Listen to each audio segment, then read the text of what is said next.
Hey, so you still made it. You're still hanging in there with me on this course. And I am so excited that you made it. Congratulations. You've now made it to the next module, which is module 5.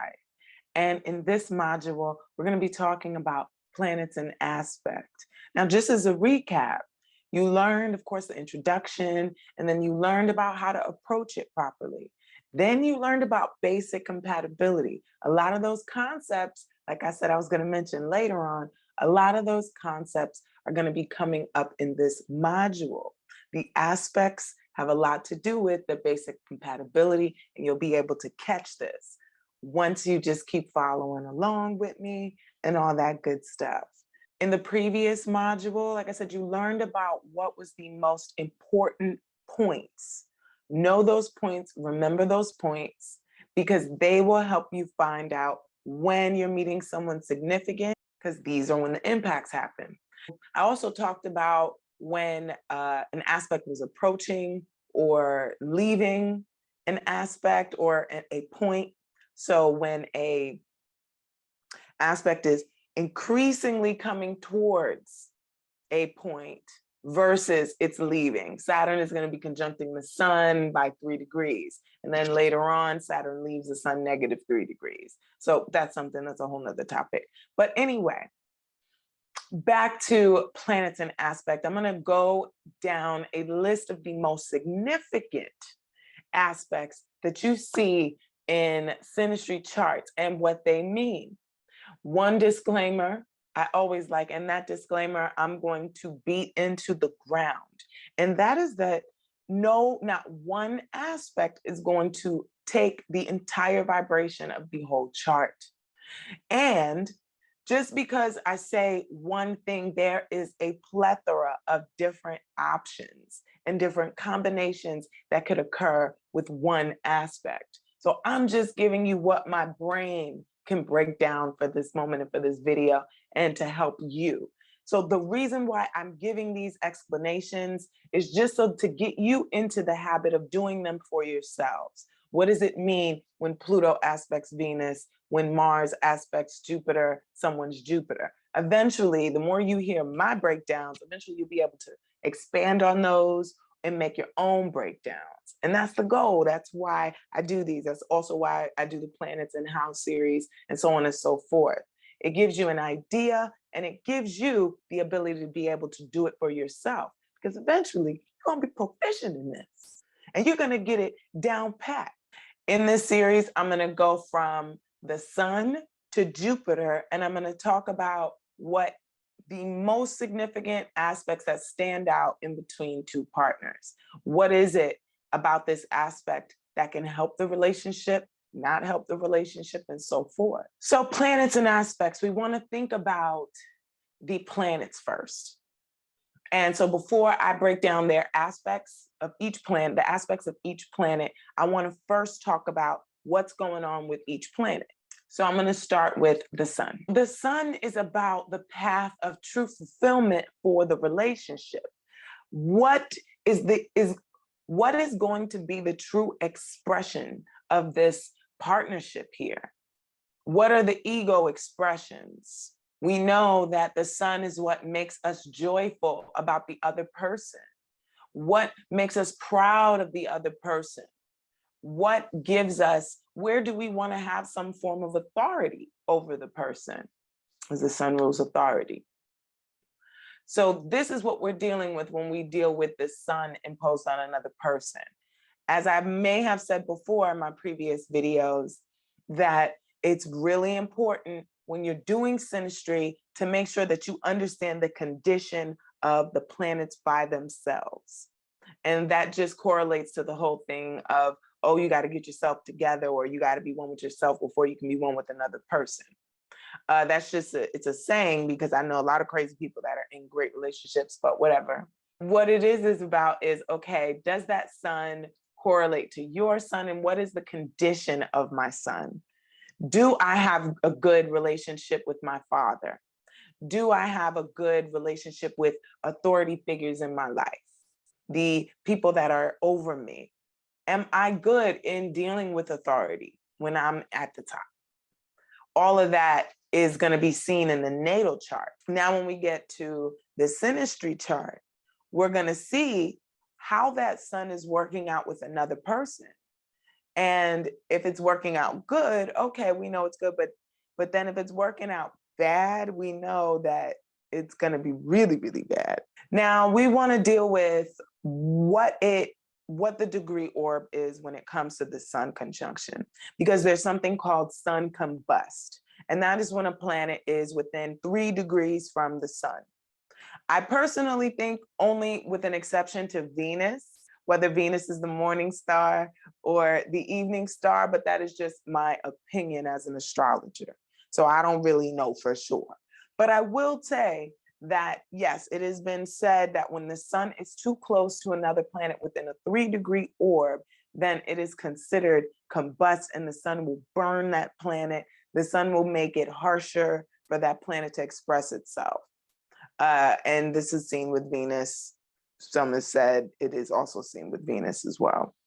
Like I said, I beg to differ when whether Venus is the morning star, the evening star, how it is affected by that combust sun, or how it reacts to that combust sun. When the sun is conjuncting the moon here, and we can look at within 5-degree orb, I don't think it's that bad. But with the sun-moon conjunction here, this is where we're dealing with the soul connection. So with the sun-moon connection, this is the outer consciousness of a person connecting with the inner consciousness of another person. I understand you, I feel you, there's a soul connection. The way I express my ego and identity, you show through your emotional world. You feel it and you can internalize it. You internalize my confidence or lack thereof. You internalize my way of shining out in the world. And you reflect it right back to me as the moon. The sun-moon connection can be seen as like a soul tie with a person. This is a very deep soul tie, the soul mate, like, oh my God, it's you. Sometimes it feels like that with the sun-moon connection. It doesn't necessarily mean that the couple is there forever and they're going to be together forever, but it definitely means that this person also could be a karmic connection, and that this person is truly a replica of their past home. Familiarity is here with the sun-moon connection, depending on its aspects again. But this is really more so, I'm going to just speak on it. On a negative aspect of the sun-moon connection, there can be a distance, an unfamiliarity. Like, I just don't get you. It's not working, right? Now, in harmony and conjunction are two different things. So when they're in harmony, the sun and the moon, they get each other. They have that affinity. You remind me of the best of my mother and father, the best of my upbringings, of who I am, right?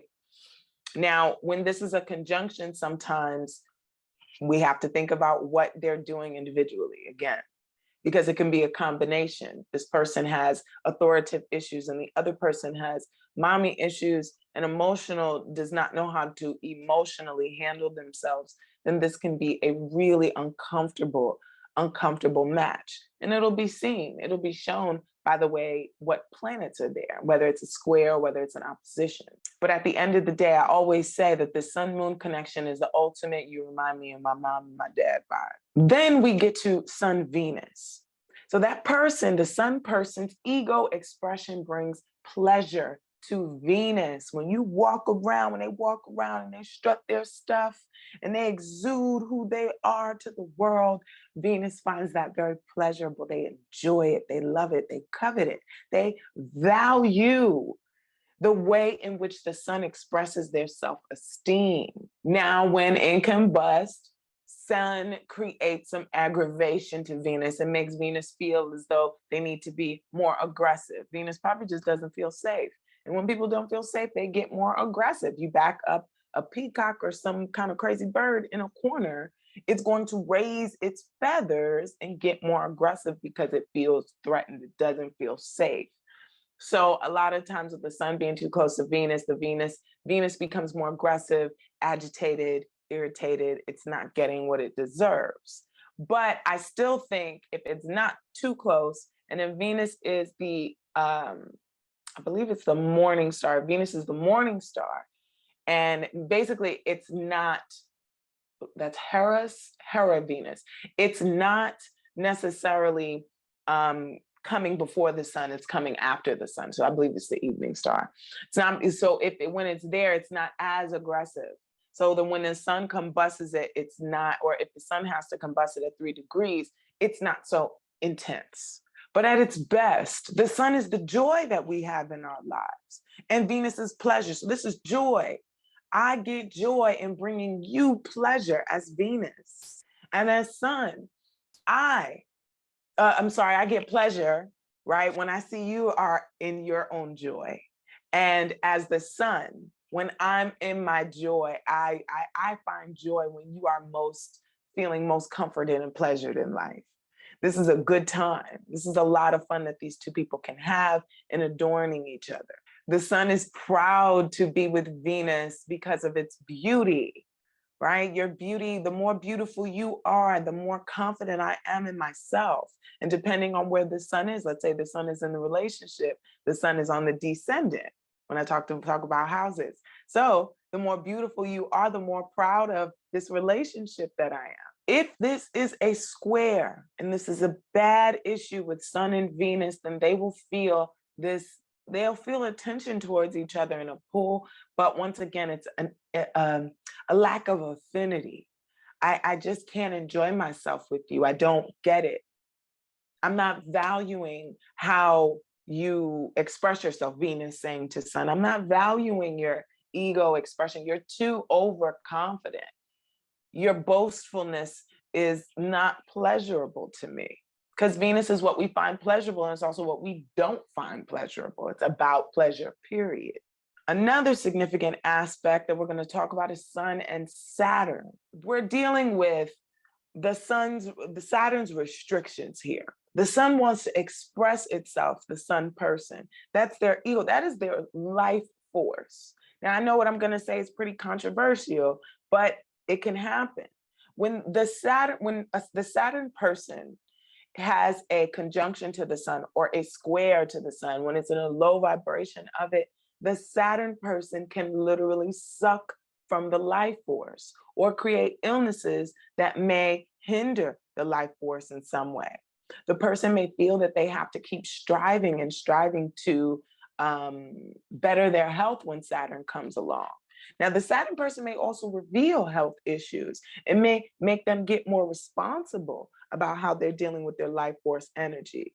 And usually when Saturn comes and lets us know about being responsible, through some hard stuff.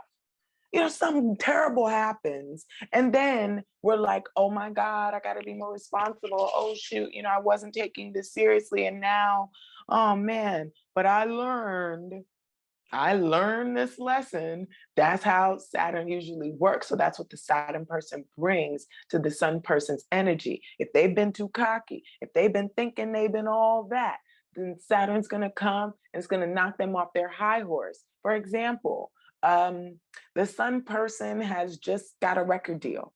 They think they are all that, walking in restaurants, and now they're cursing out waiters.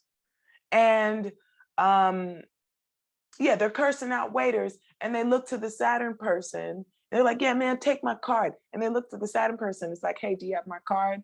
Yeah. And they give you the wrong card and it has no money on it. And now you're embarrassed.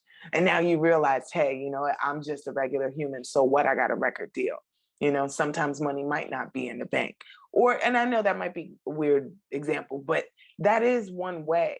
The Saturn person is there to teach you how to maneuver through your self-identity, how your confidence should be used, how your power and authority should truly be expressed into the world. Another thing Saturn can do is undermine the confidence, undermine that self-esteem and that pride for wherever Sun is. Remember, Sun's condition already natally should also be considered. So Saturn's looking at the Sun natally like, oh my God, you're shining too bright for me. Stop laughing so loud. Stop being so bright and stuff. You don't have to be the center of attention. Go sit down. This is what Saturn is saying to Sun in a square. And if you are a performer, or if you are someone that needs to shine, maybe you have dealt with abuse, because Saturn on the Sun natally, a lot of times these people may have been ex-bullies. May have been bullied in their life, but they've dealt with someone totally demolishing their self-confidence. So let's say that that's already an issue that the Sun person is dealing with their freaking entire life, because it's in their natal chart. And then another person comes along with their Saturn, challenging that Sun. I personally don't think that's a very healthy situation, but at the same time, we have to learn our lessons. Maybe that's a lesson that your soul came here to learn, because the Sun does represent our souls. So this could have been a soul lesson. I always see that with Saturn and the Sun. Saturn has come to teach you how not being confident in yourself can bring you bad karma, because it absolutely can when you don't believe in yourself, and how overdoing it can bring you bad karma. This can feel on a negative vibration like a damper on the soul, just a slowdown on my shine. I just feel crappy about who I am.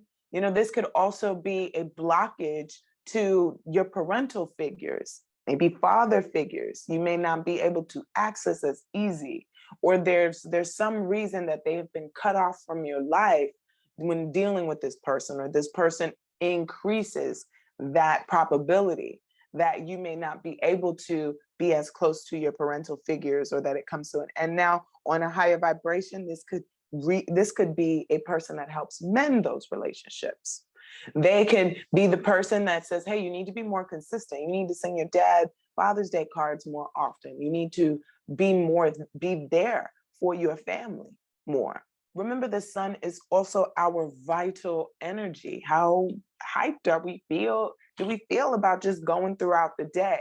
Now, with the Sun, Saturn being on the Sun, lower vibrationally, it could make you feel sapped. Like you're not as hyped around that person. You're more subdued, calmer, maybe even a little more somber, maybe even a little depressed if we want to go extreme with it. That can be the case sometimes when you're around that person. But on a higher level, maybe you're more serious. Maybe when you're performing, or when you're trying to go for your career, also, they bring more ambition to you. You want to get more solid in who you are. And if you're not solid in who you are, this person can make you very insecure about it. So either way, you got to get your shit together around them. You can't be slacking around this person, because they will, really make you feel like you aren't doing your best, or you're not really up there in status when dealing with that person. They could also demote your status as well.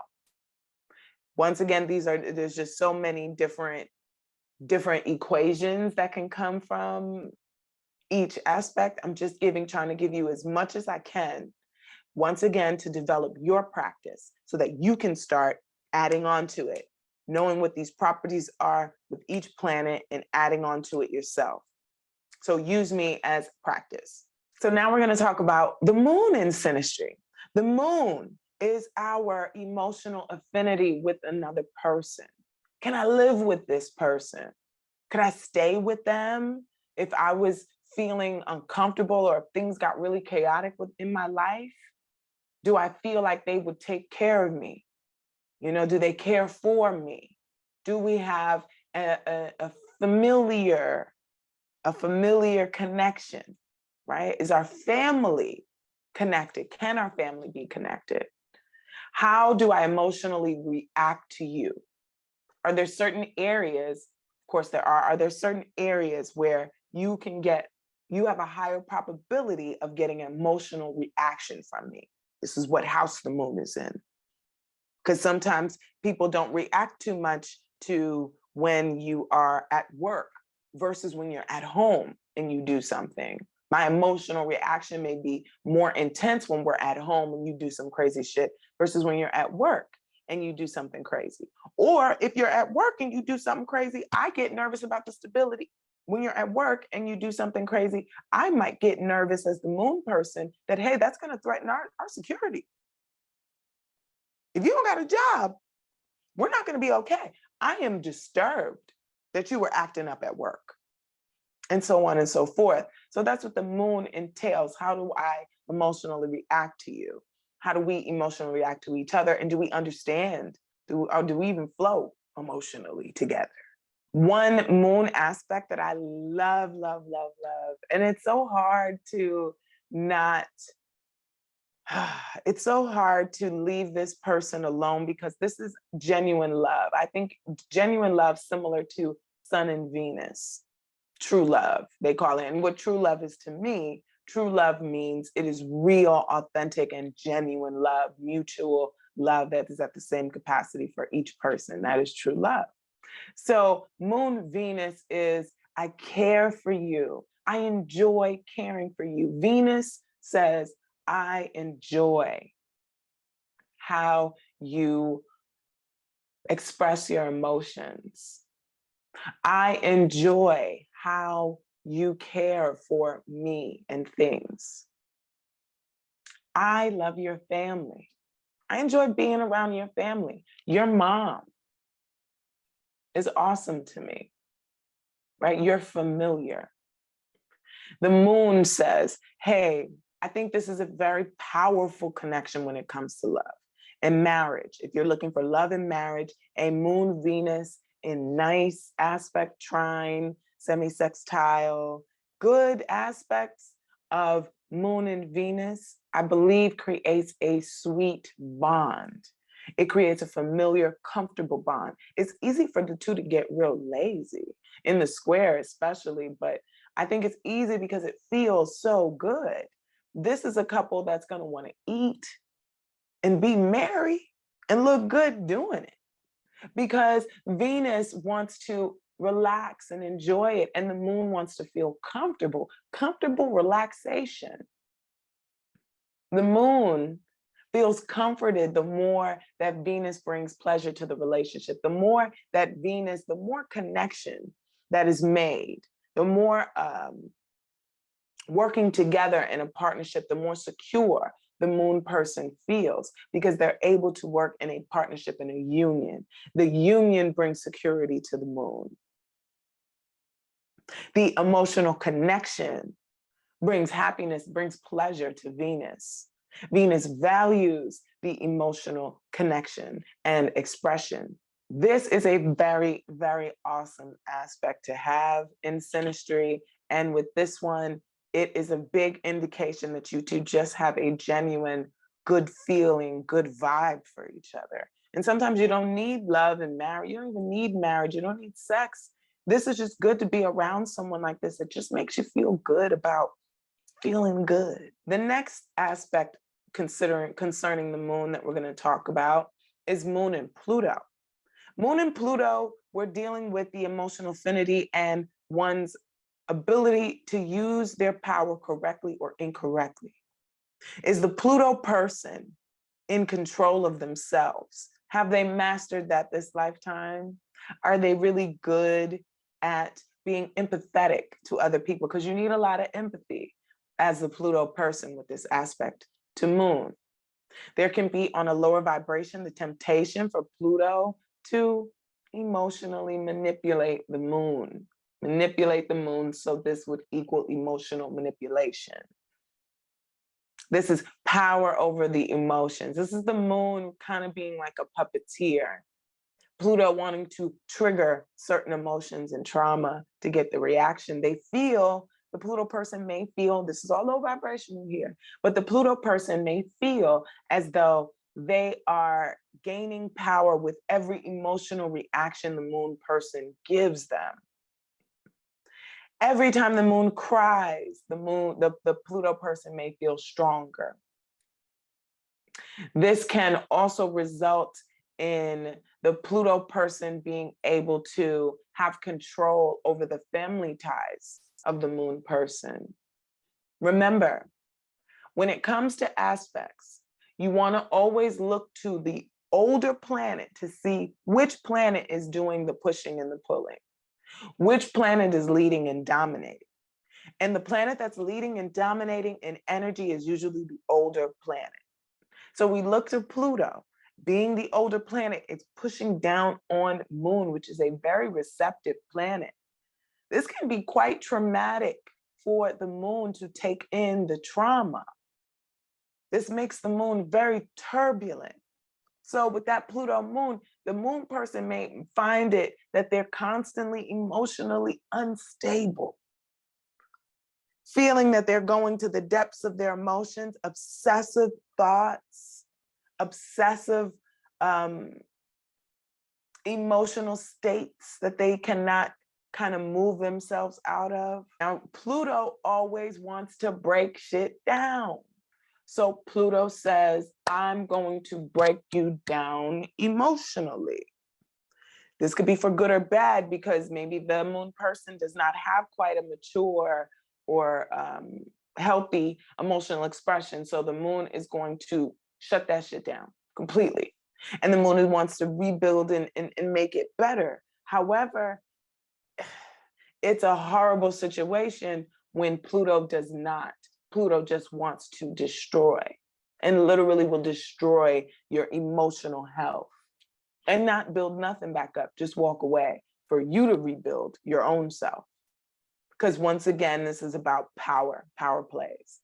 So I believe that the Moon is a very sensitive planet, and dealing with the power of Pluto, it most likely, you're lucky if it's a neutral result.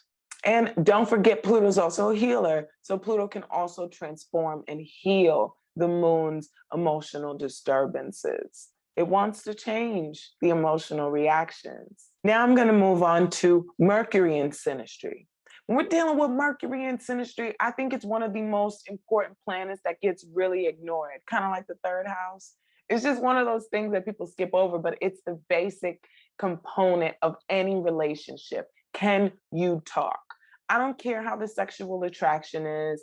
I don't care about how great your family gets along and that you used to grow up in the same town and all that crap. Can you even communicate those things to that person? Can you even talk about how you two are going to connect and make an agreement to even connect at all? Because Venus does rule agreements. We're going to get to that. But you still need to talk about it. You still need to say, I want to make an agreement with you. And they have to understand you. And there needs to be a way of communication that's easy flow in order for a lot of relationships to flourish. Now, if you both want to do the work and work hard trying to make each other, people understand you, you can, I mean, to make each other be understood, you can do that.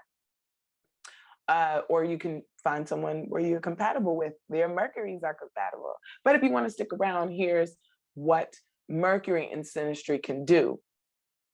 When Mercury is at its highest octave, this is the intuned, intuitive. I just know what you're thinking. I can look at you and I can see what you're thinking. I already know.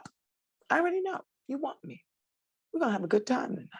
And you can see those things. That is what happens when your Mercury is in good status with somebody. So we're going to talk about the most significant Mercury aspects. Maybe I'm biased on this one, but I think one of the most important Mercury aspects is Mercury. If your Mercury is in good aspect to another person's Mercury, you're good. Even if everything is falling apart, you can still communicate effectively about it falling apart and maybe fix it. I believe in fixing and healing things through communication. So if you have a Mercury conjunction, of course, you two get each other. Communication is quick, it's slick. You get it.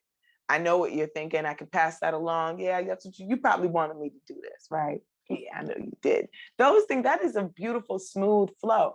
But when there is a Mercury square, I have had it before in my life, and I was just like, I never want to go through this again with another human being, this Mercury square. But of course, I'm going to, I don't want to. We meet people with all types of aspects in our charts every day. But oh my God, the miscommunication, the constant the arguments, and then you're not even one person, not even understanding that the other ones are, oh, it was terrible. Mercury square Mercury is very difficult to communicate with someone. And I think perpetually, it just never gets better. I don't see it getting better from there. I don't care what else is in the chart. You can try. It doesn't mean that that person can't be in your life. They may stay in your life. Or I had someone in my life for quite a few years, and we had a Mercury square Mercury. And that was so, it was just really hard. We had to, eventually we ended it because it was so bad. I never did anything terrible to them, and they never did anything terrible to me. But the communication was just too difficult. And it seemed so simple, like, well, what's the problem with this person? But it's a huge problem because those misunderstandings get deeper and deeper and deeper as the time goes on. So enough about Mercury, but as I said, I'm biased about that one. That is a rough one. Another mismatch, another one that can be really tough, even when it's good, it can be tough, is Mercury, Neptune. Mercury, Neptune can be beautiful. Mercury, Neptune is intuitive, psychic, telepathic. And telepathic, that's the true communication now. The true highest vibratory communication is telepathy, to be able to speak through your mind and not use these polluted words. So that is a wonderful, grand thing. This is Neptune trine Mercury, even Neptune conjunct. There's a fluff. I always see that Neptune planet as just a nice fluff. It feels good, even when it's a lie. It feels good, that fluff of Neptune. So what you do is you have to make sure that it is coming from a genuine place. And it's not coming from a con place. It's not coming from a place of delusion or insanity. This person is truly being honest with you and communicating with you. So this is miscommunications that could occur. Neptune is the miscommune, right? And the Mercury person is the communication, and the miss part, yes, is Neptune, the misguiding part. So this can be lies, straight up lying to you on the square. And I got to keep it real. This could be a person that just lies to you a lot, whether they lie to you on purpose. They may not mean it, but they cannot help it but to be dishonest. And even if they're not consciously doing it on purpose, you may not be receiving it properly because of that cloak, that cloud Neptune is bringing. So it's like, what? I thought you said you were going to meet me at dinner. And they're like, nah, I ain't say that. I said that I was going to meet you at the park. And you're like, oh, so you lying. No, I'm not lying. I really thought I said that. Did I say that? I did say that. Next thing you know, you don't trust that person. And the relationship doesn't last. And then more and more problems happen. It just keeps piling up and piling up. So Neptune, it's important to make sure you trust that person. It's important to make sure you double check things. That can be a pain in the butt. But if you really want to make a relationship last with this aspect, you have to make sure you check behind them a little bit as far as, did you mean that? Is that what you mean? Am I getting this correctly? Am I really getting this correctly? That you said this and this and that about that? Okay, that is how I'm gonna go forward. That's important. And then, even then, because sometimes when you ask people if that's what they meant, they don't want to admit it. And they be like, yeah, that's what I meant. But they know damn well that's not what they really meant. So anyway, when it comes to Neptune Mercury, you got to be very careful because, like I said, this can be lies, deceit, misguidedness, just con artist lifestyle. But on the higher vibration, this is a person that could really, really inspire you to be deeply creative, write things you've never written before, the most beautiful works of art. Think on a deeply compassionate level as the Mercury person.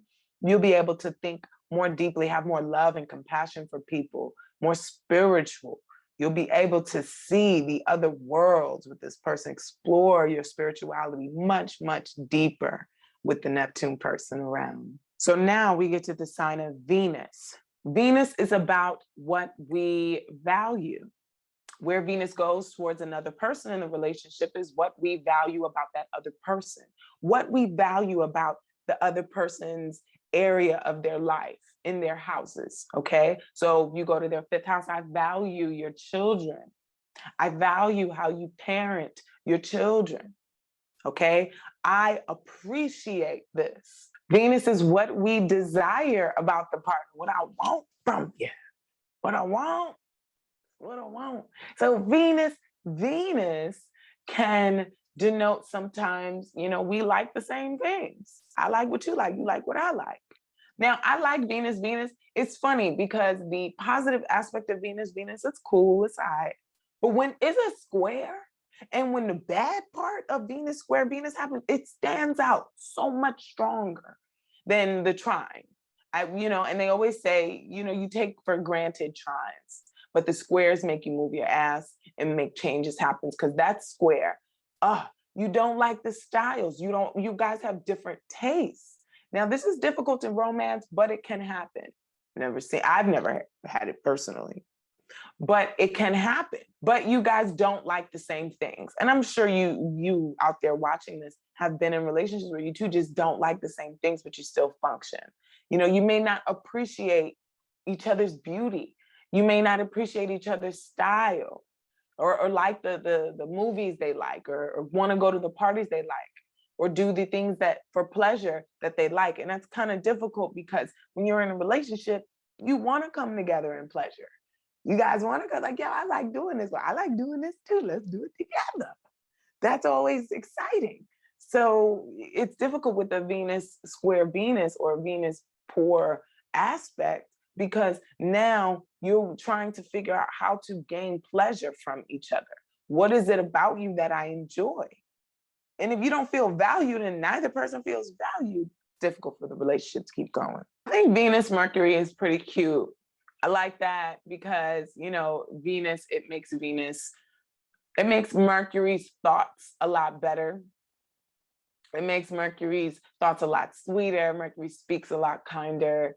And Mercury's mind is, you ever heard that saying, you could get a lot more bees with honey than you can with vinegar? Well, that's what the Venus person tells the Mercury person. That's a message that they're going to constantly be giving them. So that's a really nice light one.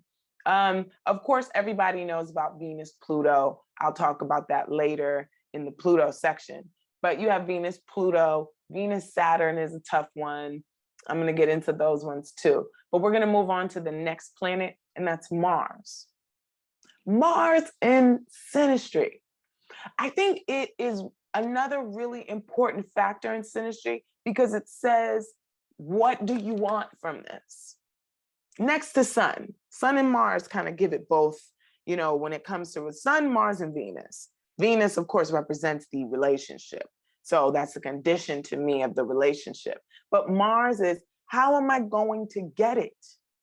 How am I going to get the Venus from this situation? Right? And then we shine like the sun. So what am I going to do? What am I going to do to pursue you? What am I going to do to keep this? Where's my focus in the relationship to make this happen or not make it happen? Because sometimes your Mars can be what pushes the relationship away from you versus bringing it to you and attracting it. Venus attracts, Mars kind of. But what is it about this circumstance? Where do I want to initiate action here? Of course, the top aspect, I also have another video here that we're going to talk about with Mars, is the Mars-Venus aspect. This is where passion meets love and romance here. This is where the sexual passion, and I can be a little bit more explicit because we're not on YouTube anymore now. I'm on my regular channel. So this is where sex is good. This is probably where you will find that you will really enjoy having sex with this person. You might not want to marry. You might not want to do anything else but just have sex with them, especially if it's a double whammy. This is extremely passionate and it can get really, really raw sometimes. On the square, now that's where it gets uncomfortable. Mars is too rough on Venus. Mars can be too rough to the point of violence towards Venus's sacred feminine pieces of themselves. Now, this doesn't have to be a man or a woman. This could be whatever. But either way, the femininity within me, The part of me that receives is being violated because it's being taken, because Mars is also what can steal. Mars is about stealing, the part of us that knows how to take shit. Sometimes we got to take what's ours, all right? Because sometimes people take things from us and we got to get it right back. So that's not saying that it's a bad energy, but it's just how you're using the energy. So if you are, so Mars is stealing. So sometimes Mars can steal the femininity of Venus. Mars can violate that. So this is, for example, you know, a situation or a case of rape. Now we want to add Pluto to this or something else to make it much worse. And I said this in my video on YouTube, but I can really get more explicit about it. You have to add power, because power rape it has a lot to do with power.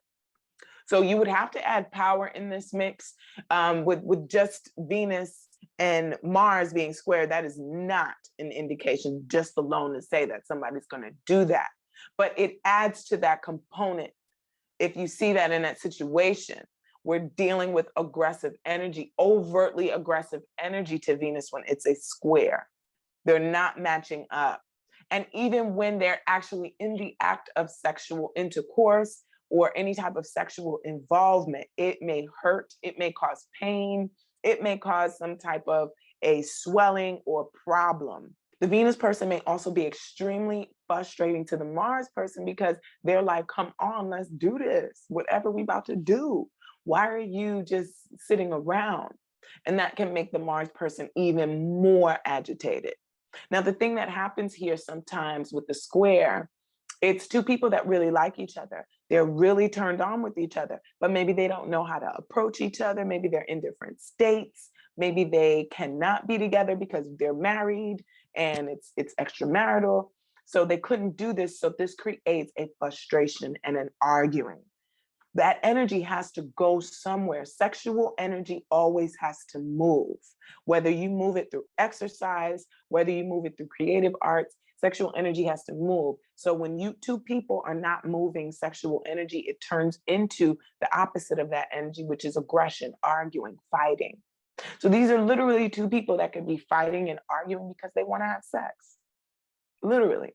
Like, why y'all arguing? Because we want to fuck and we can. Excuse my language, y'all. I'm gonna get too explicit on here. But you get my point. It can get really, really rocky here. And if you don't have other aspects that support it, like a moon Venus to soften things up, a Jupiter moon, soften things up, bring more compassion, then this can get rough and it can get violent.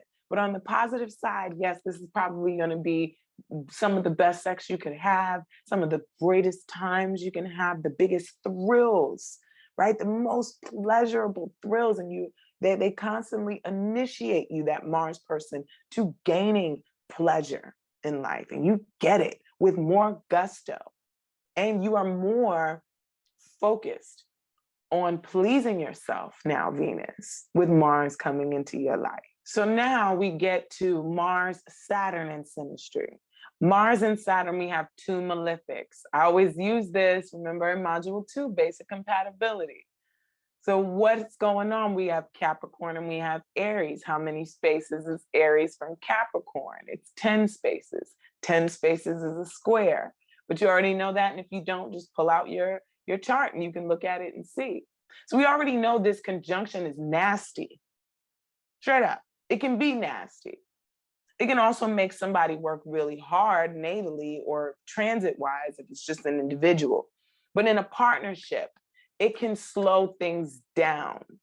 Even if it's for the positive, you still got to take your time in whatever it is that goes on. It's going to go at a snail's pace. But it can become frustrating because they're two opposite energies. That's why it's a square. Mars wants to go fast, Saturn wants to go slow. This is frustration, constant frustration. So on the square, Saturn is like, Saturn wants to suppress the physical movements. This is why abuse can be seen with this. Because literally it's, I want to walk out the door, and Saturn's, no, you're not leaving. Or Saturn's creating a way that you cannot leave, physically leave a situation. Now that can create violence sometimes too.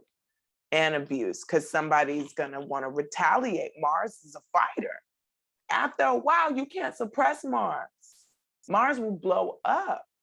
And that squeezing, that pressure and pressure that Saturn can put on it. But on a positive note, Saturn can make Mars more responsible about their direction and their aim. How they go about approaching things can become more mature because Aries is the youngest planet of the zodiac. They don't think before they move, they just move. So Saturn's coming here to say, hey, think before you make that move. Slow it down. We can get the work done. All right, just organize yourself and do it step by step. Follow out the plans better. That's really what Saturn is doing in a positive note. But Saturn on Mars can just be, like I said, straight physically abusive. If that Saturn is not in check, if that Mars, really, I think that Mars, this is really for the Mars person to grow the hell up with this one. Because Saturn's it's more subtle than Mars. Saturn's going to be real kind of chilled about how it creates this suppression. So Mars has to not react. Mars is going to has to be very, very patient with the Saturn person. The more patience, the more reward they will get from the Saturn person. So when Mars hits Pluto, now we're dealing with another amplification of this. And I wanted to mention these because this is where we get a little dangerous sometimes. Mars, Pluto in good aspect is incredible. Pluto brings power to the movement of Mars. Basically, if you're the Mars person, whatever you do, they're going to give you an extra amplification in it. They're going to give you more strength in it. You can really achieve powerful results and powerful heights with that Pluto person there backing you up and backing that Mars up. But if Pluto is in negative aspect to Mars, this is where it gets really nasty. This is where violence occurs. This is a blow up. This is Pluto literally destroying one's ability to move forward, right? Or trying to attempt to control one's mobility, attempt to control one sexually. But on a positive note, it's off the chain. You combine that with Mars, Venus, oh my goodness, you're being blown away. Because Pluto and Mars create bombs, straight up, just on the molecular level. You know, Pluto and Mars create bombs. So now we're talking about that bomb energy and hoping that it's used for good. Because if it's for bad, this is terrible. But who's going to win? Who's going to be the most affected? Who's going to be the most injured in this situation? Mars. Because Pluto is the older planet. It's heavier on the Mars person, but more back to the positive. So Pluto is now impressing on Mars more power and strength in their approach to life, more power and strength in their fight. They want to fight for success. They're climbing the ladder of ambition as well. They're fighting for their goals. There's more passion. The passion is amplified. They may have to find a new way to maneuver with this Pluto person. Pluto destroys. So Pluto may shut down a normal way that they're used to maneuvering in the world, or a way that they're used to expressing their anger in the world. Pluto may say, you ain't getting mad like that around me. Shut it down. And then that person will have to find a new way to express themselves. And in turn, sometimes that makes you drive yourself crazy trying to. Now we get to the planet Jupiter. Jupiter in synastry, this is the husband in astrology. Jupiter is considered the husband. But I also Jupiter represents marriage as well, secondary to Venus. Now Jupiter represents how we see the morality of the relationship. How optimistic are we about this relationship? Do we truly believe in this person? Do we believe in this person's ability to do A, B, C, D in whatever area of their lives. Where are we as far as our sense of morality? Is this a foreign situation to us as well?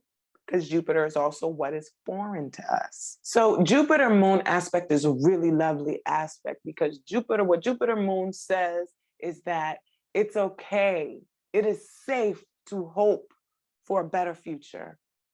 It is safe with me. I will nurture you and you will feel nurtured in abundance with me. You will feel more safe than usual because Jupiter exaggerates. Jupiter's going past that normal limit, that threshold that we're used to. So the moon person will be like, oh my God, I'm not even used to this. I'm not used to feeling so safe. That's easy to take for granted and get real cocky about because you just feel like you are just secure in the situation. There's nobody that's going nowhere. Nobody's leaving me. You feel so safe and secure in it. So it's a beautiful situation here. Jupiter moon, even in the square, Jupiter's overdoing. I think the moon gets cocky in the square mostly because the moon gives Jupiter gives the moon so much, over reassures them that they are just fine and taken care of and everything's good emotionally, that they tend to take Jupiter for granted when it comes to being able to have someone to lean on emotionally. So Jupiter moon, though, is a really nice combination. You really feel as though that person, the Jupiter person, is there for you. They educate the moon person on how to better handle their emotions, on ways to elevate, ways to view their family. So let's say this is an example here. Jupiter's in the 4th house of someone conjuncting their moon. Jupiter is overlaid into their partner's 4th house. Remember, you learned about chart overlays. If not, I highly recommend you go back to it if you can't follow me. But Jupiter is overlaid in someone's 4th house and it conjuncts their moon. So immediately, Jupiter has much higher knowledge Jupiter has much higher knowledge to give to the moon about how to mend situations in their family. They can bring healing, and healing comes through changing of perspectives. Changing of perspectives comes through different philosophies. This is where Jupiter comes and brings healing. This is the way Jupiter heals. Every sign can heal, but I think every sign has a different way of healing.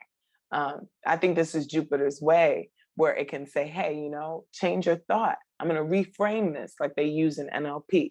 I'm going to reframe this situation for you. And you notice, hey, that's that friend that talks to you and gives you a different outlook on life. Jupiter. So they're coming there and they're doing this for you emotionally. They're helping heal wounds, emotional traumas, fears. Jupiter's right there. Jupiter also loves your mom. So Jupiter, Mars can get really funny here.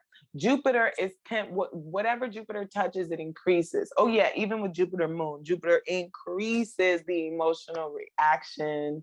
So whatever feels really, really good feels real good. If it feels really, really bad, it feels really, really bad when Jupiter is there. So it increases the emotions. So now with Jupiter and Mars, Jupiter, once again, it increases the anger. When I'm pissed off with Jupiter around, I'm real pissed off. But at the same time, because Jupiter is about morality, Jupiter could also talk you off the ledge, Mars. Jupiter can bring a sense of consciousness, a sense of logic, common damn sense to you, to get you to not jump off that bridge and be like, listen, you don't have to do it this way. Why don't you look at it that way? And you don't have to be so angry right now. But I'm still mad because you're talking to me and you're Jupiter. So Jupiter has to make sure that they are not pushing Mars to overdo it, because this is accidents that can happen from Mars's overconfidence with Jupiter. I'll be safe, I'll be okay. Jupiter has a way of protecting people in a way that it's almost like they take it for granted, because Jupiter protects you from the mundane things. Like, I didn't trip on that crack in the street and then have to twist my ankle and end up in the hospital for a week and I have to take off work. You know how much you just saved? But for you, you just walked over a little crack and it's no big deal. So we take for granted these things, these great abundant blessings that come in our lives that look small, appearingly meek and small, but they're truly huge in the reward that they give us. So Jupiter Mars can be accidents that can come from the over feeling of safety or the over feeling of just confident and I can do whatever I need. War, yeah, go. Mars is like, let's go. Jupiter's got my back, okay, to increase this. Jupiter's increasing it and it's got my back, but I'm still gonna have to learn this lesson here because Jupiter is always teaching lessons as well. Jupiter also increases the sex drive of Mars. They want to get it in. I mean, get it in. This is going to make Mars very, very hot. Their passion will be increased and they will find themselves wanting to have sex more and more often with Jupiter around. Now, hopefully that the Jupiter person has a good Mars aspect with that Mars, so they'll be able to actually initiate. Because if Jupiter's trying to go meditate on a mountain and they got the Mars person all hot, that's gonna suck. Now we come to Saturn in synastry. Saturn's not terrible, it's not mean. It can be solidifying for synastry, but it can also be very depressing and destructive for synastry. It's either or, like all the planets. Everyone has its higher and lower vibration. So Saturn in synastry is the glue that binds the relationship together. Can these partners come together and be one? Can they last? Is this sturdy? Is this a sturdy connection? Is there karmic lessons that need to be paid here? The first one that always stands out to me is with Saturn to Venus. That is huge because it's always a debate. Oh, that means long-lasting love. A lot of times it's about business. A lot of times it's Saturn's ruled by Capricorn. That's career enterprises. That's ruled by the 10th house. Okay, so Capricorn wants to bestow intelligence, business knowledge to Venus so that Venus can make wealth, can generate money, right? Venus values this ability for the Saturn person to be able to refine them, make them more mature, make them feel that as though they are more elevated in their status. Okay, so sometimes though with the Saturn and Venus, we do see heartbreak. I have seen it where the Saturn, because the Saturn person is not valuing the Venus person's beauty and their sense of pleasure. So if this is a man to a woman, it's even worse. If the woman is a Venus person and a man is a Saturn person, and he's just like, ugh, you're not cute. This is Venus's value for themselves can be tampered if Saturn is in poor aspect to Venus. In good aspect is where it encourages the business enterprises. Saturn can be that husband, that older husband that helps you start your business and you start to sell your beauty products. But Saturn can also be that older husband that makes you feel extremely unattractive, unwanted, and devalued. You could be feeling you're getting the short end of the stick when you're dealing with a Saturn-Venus relationship. You could always feel like you're just not appreciated for what you appreciate. So it's like, I love this song. Saturn's like, it's actually a boring song. Why would you like something like that? And then you just feel some kind of way about yourself.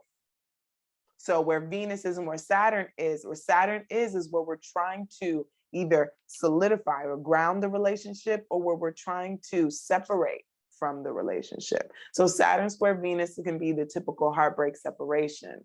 Saturn is eventually, look, I don't want your love. I don't want your partnership, a separation from the partnership. Or Saturn can be saying, hey, I want us to commit. I want us to be responsible for this partnership. So Venus is in Saturn's 7th house, is in the Saturn person's 7th house. And it's a trine.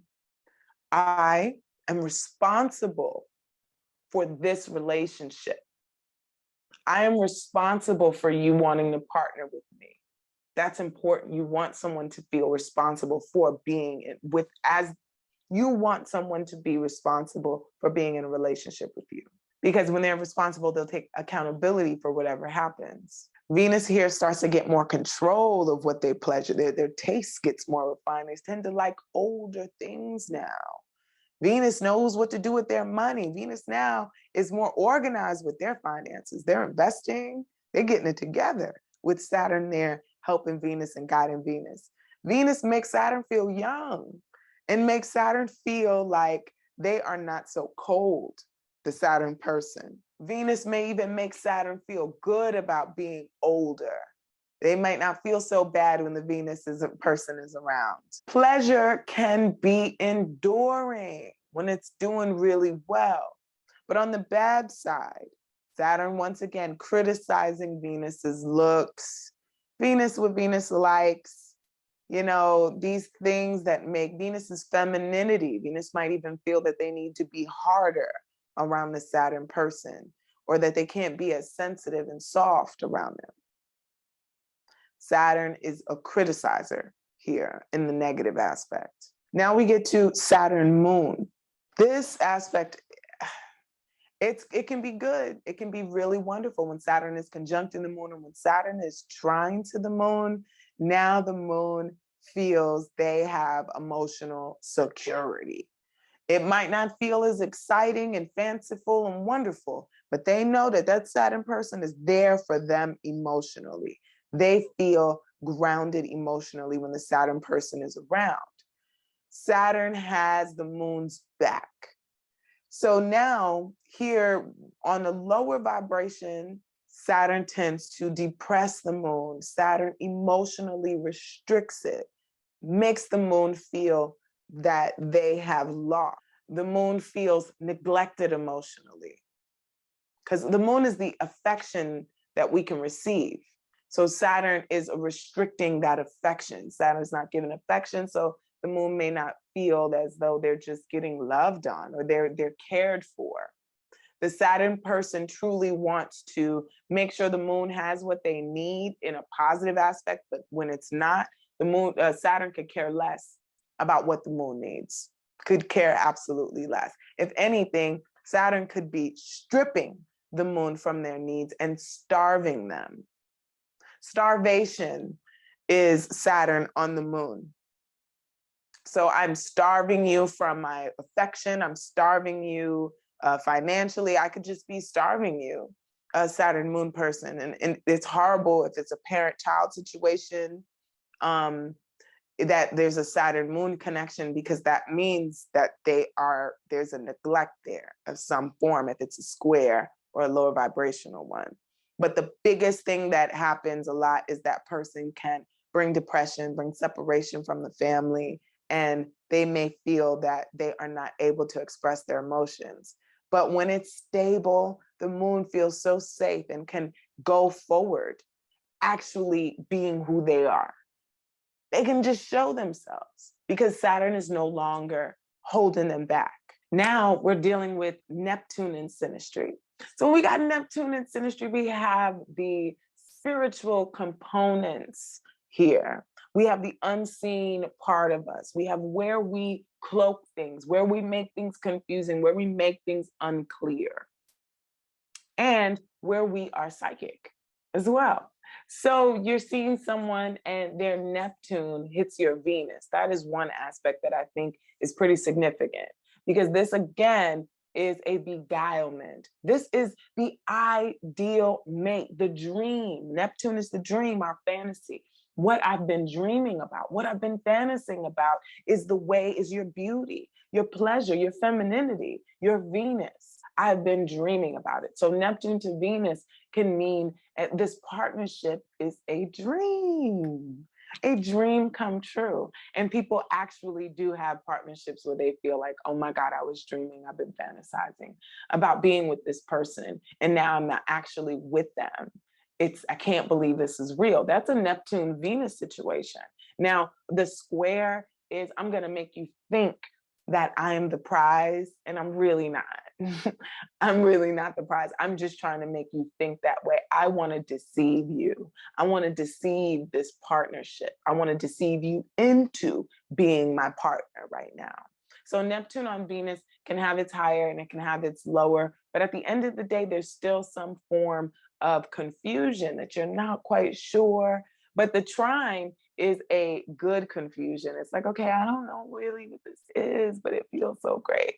The square is, I don't know what this is. I'm confused. I feel lost. I'm yearning for this person.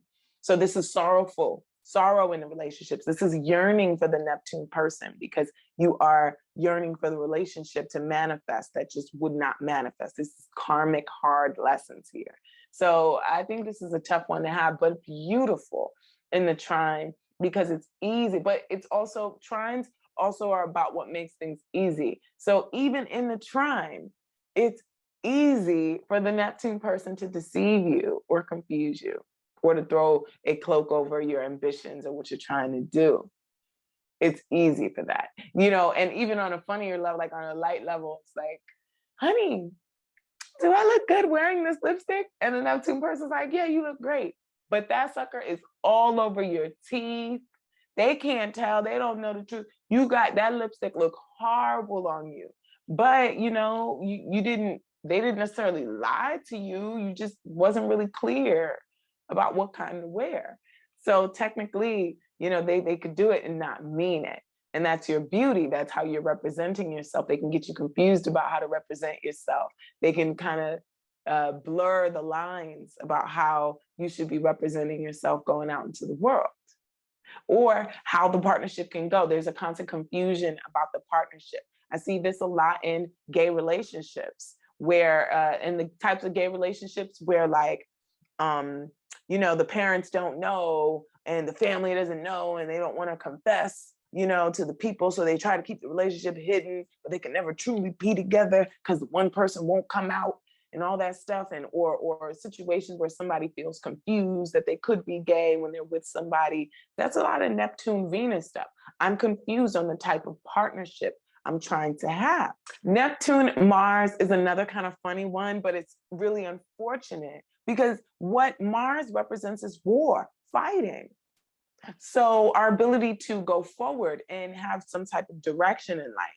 Neptune is bringing confusion to the direction that Mars is trying to go in, their movements, how they're trying to do certain things. And Neptune will impede that. Neptune waters it down. So I always recommend it if you're like a boxer and you're dating somebody or you're a fighter and you're dating someone that has Neptune on your Mars or Neptune aspecting your Mars, either in conjunction or square. It's like they're not the person to be around when you need to have a good fight, whether that's a conflict, if you need to stand up for yourself, you need to stand up for them. Like if it's a man and a woman kind of wants the guy that's macho and stands up for her, if his Neptune is squaring her Mars or hitting her Mars, she's going to feel like, or vice versa, her Neptune is hitting his Mars. Her Neptune has to be hitting his Mars. And then he'll find like, man, I thought I was like a strong macho man, but I don't want to fight when I'm with her. Like, what? What you mean you don't want to fight when you're with me? I need you to stand up for me. But that Neptune's on Mars. Neptune softens. Neptune brings compassion. So Mars doesn't want compassion. Mars wants to be rough and tough Mars. So Neptune will soften them up. It's difficult for them to argue and muscle up the same type of way when the Neptune person is around. It deludes that energy. The Mars person may also find themselves like distrustful, like, I don't know why I'm mad. They might be getting paranoid about things that are frustrating them. And that paranoia could frustrate them, make them think that paranoid about who is their true enemy, who is sabotaging me and who's not, who's real, who's for real, who's real, who's fake. Getting into fights that are unnecessary, that they don't even need to get into, that they're not even sure why they're getting into with the Neptune person around. So with Uranus and synastry, Uranus is about where we go to shake things up. Where are we original? Where do we want to impose our originality in someone else's life? Where do we feel like we need to shake up another person's life? And this is Uranus here. One aspect that always stands out to me with Uranus is the Uranus moon aspect. Because maybe I'm picking these because I like comfort. I do like it. I will work hard and get uncomfortable. But and speaking of uncomfortable, Uranus on the moon, I don't even care if it's in good aspect, because Uranus is about bringing instability and the moon wants stability, period. Once again, getting back to the basic compatibility. You already know whether an aspect can be, how good an aspect truly is going to be if you know that basic compatibility wheel. We went over that in module 2. What is Uranus represents Aquarius. Uranus representing Aquarius and the moon, right, representing Cancer. How many spaces? So Uranus on the moon here, we're dealing with a domestic upheaval on its lower vibration. We're dealing with an inability for the moon to find comfort with Uranus. This is uncomfortable being next to you. I want to be in my home. I don't want to keep having to get up and sit down. So this is a shiftiness, an emotional shiftiness, ups and downs, a moodiness that can come with the Uranus person, a moodiness within the home and the family. When the Uranus person, they kind of toss things up in the air. Now it's great if the family is stuck. Let's say, you know, your husband's an abusive husband and you meet someone that has Uranus on your moon. Maybe he might be the catalyst, that person may be the catalyst to get that husband out of your life, for you to move and get to a new home and restart your family. These are the opportunities that can come with that Uranus moon that's positive, right? The Uranus moon can also spring the moon person to take action and resolve family issues. So this could be with abuse, the previous issue. This could be, you know, with their mother, right?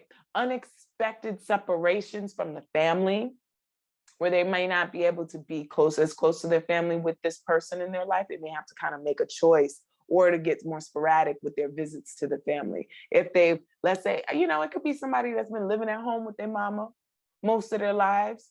The Uranus person comes, they have to move out. They're like, no, baby, no. You no live with me? If you no leave your mama, okay? I watched that show, 90 Day Fiance, and it's bugging me out. But yeah, it's similar to that situation. So the Uranus on the negative side too, it makes it uncomfortable to live with this person and be domesticated with them. It'll be very difficult trying to find a house, a stable home environment. The home becomes really unstable. The emotional reactions are unstable. Uranus is just excitable. It's making things more and more excitable. Another one here, I think I went over most of the Venus ones, but a big one here is Uranus-Venus. This is where the separations of couples can happen, the ups and downs, where people are, but it's also, while it can be ups and downs and separations, Uranus-Venus can also be open relationships. That partner gives you freedom. Uranus is about freedom. So the Uranus person gives the Venus the ability to have a free partnership.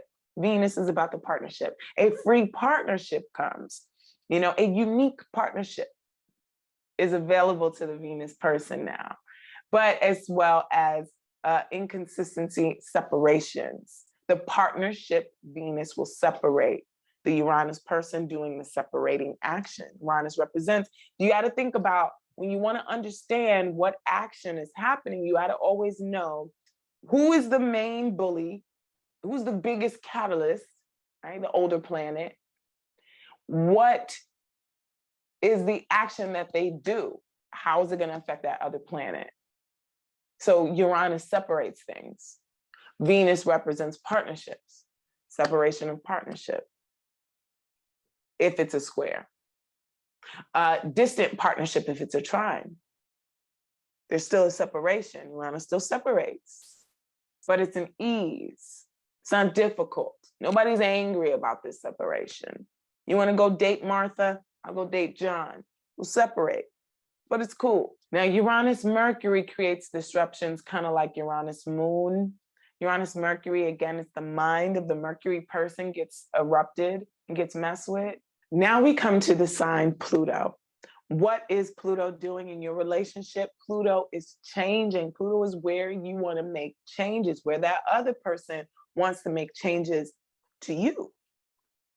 So looking at Pluto in aspect, we're going to see what changes. So one big Pluto aspect that everybody talks about, I'm going to leave more videos in the links here, is Pluto, Venus. Pluto, Venus can be tough. That is the aspect that I would highly recommend. If you see that with someone, that you have a therapist on deck and you have some type of support, because the changes that are going to occur, if you're not ready for them, if you're not mature enough for them, then they can come as traumatic. So in the positive aspect, Pluto wants to empower Venus, make Venus better. If Venus has self-esteem issues, Pluto is coming to reconstruct that, destroy the low self-esteem, build back up to a new, more confident Venus that values herself, right? But at the same token, on a lower vibration, Pluto can destroy Venus's belief in them, their beauty, right? Their value. They could exploit their value. I call this the pimp prostitute aspect. When the exploitation, Pluto is exploiting Venus for their beauty. Pluto is exploiting Venus for their finances. Pulling, because Pluto can also be vampiric, pulling from Venus's beauty and finances here. This could also be the situation of the narcissist, where there's power games that are played on the relationship, on the person's sense of appreciation. Pluto could destroy the material items of the Venus person. But positive, because when I notice when I get a little bit too rough, I'm gonna go straight back to the positive. So on a positive note, Pluto can replenish, restore Venus's materials if they've ever lost it or if they've ever been without. But Pluto, like I said, it could destroy it as well. It could really destroy it. Power plays. Venus in the square, this is the stalker. This is the person that is constantly calling you. You feel consumed. Venus feels totally and completely consumed by this person. And it's difficult to walk away. It's difficult to walk away because this is about control and power, and Pluto does not want to relinquish the control.